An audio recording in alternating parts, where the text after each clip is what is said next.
Today we dive into a tale of rivalry, betrayal, curses, and redemption. The tale of Garuda, the majestic king of birds.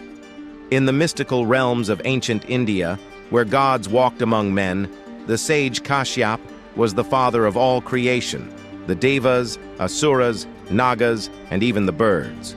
The story of Garuda starts with the two wives of the sage Kashyap, Vainatya and Kadru. One day, sage Kashyap called Vainatya and Kadru and told them, "I am going to conduct a yagna for more children." He turned to Kadru first. "How many children would you like, Kadru?"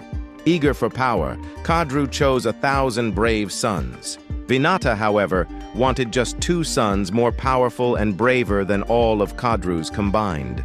Sage Kashyap decided to perform the yagna. He needed the wood of a special tree for performing the yagna. He summoned Lord Indra, the king of the Devas, to help 4 Valakila sages in collecting wood from fallen trees.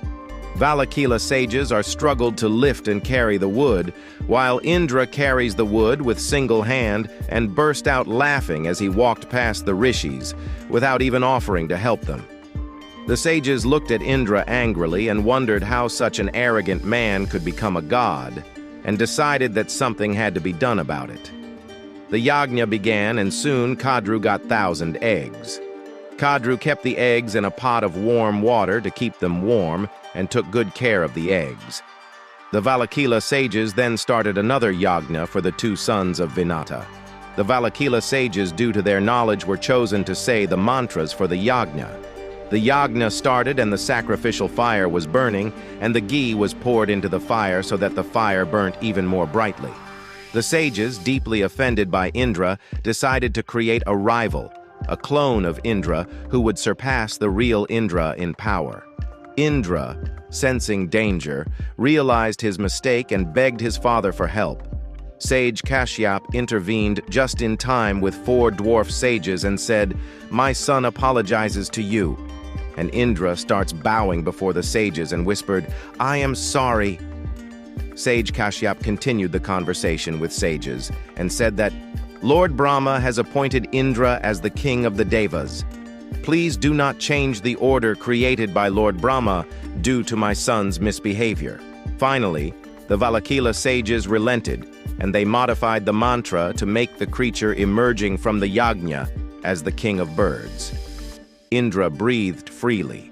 From the second yagna came 2 eggs. Sage Kashyap thanked the Valakila sages, who went to the Himalayas to meditate. Indra also went back to the heavens. Sage Kashyap handed over the 2 eggs to Vainatya and said, "Please do not lose your patience."